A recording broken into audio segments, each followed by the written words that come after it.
Bonjour et bienvenue dans cette vidéo, pour cette édition de l'actualité du Real Madrid, en ce vendredi 7 avril 2023.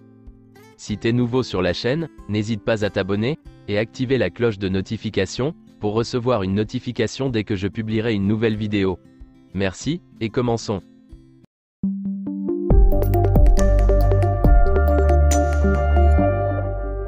Malgré son retard du match aller de 1-0, le Real Madrid a écrasé le FC Barcelone sur sa pelouse du Camp Nou, 4-0, et s'est qualifié pour la finale de la Coupe du Roi. Vinicius Junior a ouvert le score juste avant la mi-temps, puis Benzema a livré un véritable récital.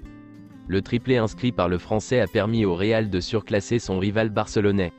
Les Merengues affronteront en finale Osasuna, le 6 mai prochain. Quelques déclarations après le match. Carlo Ancelotti. Nous avons fait un match complet. Sinon, nous n'aurions pas gagné 4-0.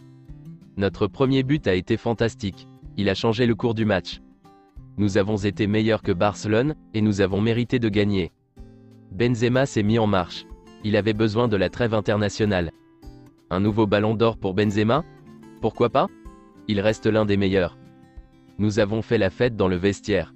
Atteindre la finale de la Coupe du Roi est une grande réussite pour nous. Pourquoi Vinicius a-t-il été remplacé? Il avait un carton jaune. Nous ne voulions pas qu'il manque la finale. Vinicius doit se concentrer sur le jeu. Nous sommes très heureux de jouer la finale. Ce sera un bon match. Je suis très heureux, car j'ai la chance d'être l'entraîneur du Real Madrid. Modric et Kroos? Nous avons besoin d'eux dans ces matchs. J'ai mélangé l'énergie et l'expérience ce soir.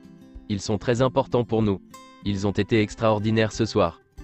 Camavinga en latéral gauche? Il est très bon. Maintenant, il a plus d'occasion de jouer. Camavinga est très jeune, et a un très bon moment, que ce soit en tant que pivot, en tant que latéral gauche. Il commence à s'habituer, il a très bien contrôlé le duel contre Rafinha. Il s'habitue, il a très bien contrôlé le duel contre Rafinha. Comme les autres, il a fait un match de haut niveau. Il joue latéral gauche dans les situations d'urgence, il le fait très bien. Il est vraiment bon. Il a été extraordinaire contre Rafinha ce soir. Karim Benzema. Quelle a été la clé? La différence de talent entre les deux équipes. Carvajal. Nous avons été meilleurs que Barcelone, et nous avons mérité de gagner. Ancelotti a fait quelques changements. Il voulait une équipe plus offensive avec Modric et Rodrigo, et dans Benzema et Vinicius. Luka Modric. Je suis très heureux, très fier de cette équipe, de tout. Je vous remercie. Nous devons nous réjouir et faire la fête. La dernière fois que nous avons remporté la Coupe du Roi, c'était en 2014. Aujourd'hui, nous pouvons le faire à nouveau après presque 10 ans. Rodrigo a joué son 150e match avec le Real Madrid. Camavinga a établi un record dans le Classico, en remportant plus de 7 tacles, 8 sur 8, avec un taux de réussite de 100%. Camavinga rejoint la liste des 7 joueurs ayant réussi 100% de leurs passes, et ayant débuté dans un Classico. Les joueurs du Real Madrid sont très satisfaits de leur performance, mais ils pensent qu'ils auraient dû marquer plus de buts. Karim Benzema a réalisé un exploit, en inscrivant 3 buts lors de la victoire du Real Madrid, face au FC Barcelone. Cette performance exceptionnelle a permis à l'attaquant français, d'entrer dans l'histoire du Classico.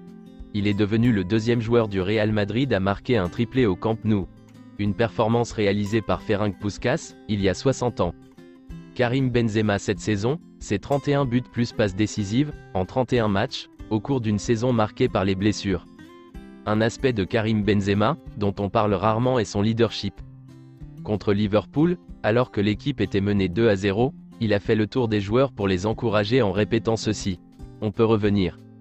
Contre le FC Barcelone, alors que le Real Madrid menait 3-0, il a poussé l'équipe à aller plus loin en disant: je veux plus de buts.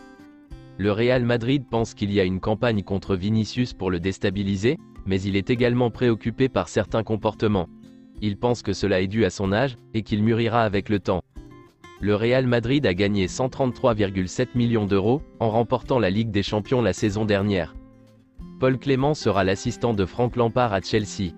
Paul a travaillé avec Carlo Ancelotti pendant 7 ans, et a fait partie du staff de l'Italien dans la Decima. Si le Real Madrid bat Osasuna, David Alaba et Toni Kroos rejoindront une petite liste prestigieuse, de joueurs qui ont remporté tous les trophées possibles pour 2 clubs différents.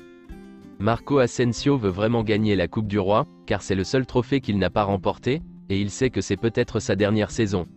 Quoi qu'il en soit, le Real Madrid sera toujours le club de sa vie, et s'il part, Il sera heureux d'être l'un des rares à avoir tout gagné au Real Madrid. L'avenir de Luka Modric n'est toujours pas connu. Sa continuité n'est pas assurée. Le club ne lui a pas encore proposé de renouvellement. La Ligue des Champions sera un facteur déterminant. Le Real Madrid veut prolonger Camavinga. Le club veut prolonger son contrat de 2 ans, augmenter sa clause libératoire d'1 milliard d'euros, et augmenter son salaire de manière drastique. Florentino Pérez adore le joueur. Selon cette information, le Real Madrid veut prolonger Camavinga jusqu'en 2029, 2 années supplémentaires, en plus de son contrat actuel jusqu'en 2027. Les clubs de Première Ligue tournaient autour de Camavinga en janvier, mais le Real Madrid a toujours maintenu qu'il n'était pas à vendre. Il est intouchable. Le président de la Confédération brésilienne de football, Ednaldo Rodrigues, est en Europe. L'objectif de ce voyage est de rencontrer le staff d'Ancelotti, et de définir l'avenir du banc brésilien. De nombreux médias disent de plus en plus que Mauricio Pochettino serait le favori pour remplacer Ancelotti, s'il venait à quitter le Real Madrid. Le Real Madrid surveille tout ce qui se passe avec Kylian Mbappé. Les chances de voir le joueur à Bernabéu l'été prochain sont très faibles, et semblent inexistantes, mais la situation pourrait changer en 2024, à l'expiration de son contrat. Si le Real Madrid choisit à nouveau Kylian Mbappé, ce sera en 2024, à l'expiration de son contrat. Il n'y a aucune relation avec le PSG. La patience du Français avec le PSG commence à s'épuiser. Le Real Madrid surveille toujours Mbappé de près, mais passivement. Quelques déclarations d'Hendrick, qui parle de sa situation depuis peu. Je dois continuer à travailler, c'est ce que me demande le manager. Je suis un adulte, au même titre que les autres joueurs de l'équipe. Personne ne doit s'apitoyer sur mon sort, ou me passer la main sur la tête. Quand j'ai été remplacé, j'ai mis le gilet sur ma tête, mais je ne pleurais pas, je n'étais pas triste. Je priais Dieu. Ils l'ont déjà mal interprété, ils ont dit que j'étais secoué parce que je ne marquais pas. Le football, c'est ce que je veux dans la vie. Ne pas marquer de but ne m'ébranle pas, parce que je sais que les choses vont s'améliorer naturellement. Je dois juste rester fort dans ma tête. Les critiques ne me diminueront pas, et je devrais les supporter de plus en plus. Parfois, je me demande pourquoi m'ont-ils imposé autant de médias? Je n'ai rien demandé de tel. Il y a des situations qui dépassent les bornes. Oh, c'est le nouveau Pelé. Personne ne sera Pelé. C'est le roi du football. C'est tout pour cette édition de l'actualité du Real Madrid, et merci de nous avoir suivis. Abonne-toi si t'as aimé la vidéo, mets un j'aime, et à la prochaine pour plus de nouvelles sur l'équipe madrilène.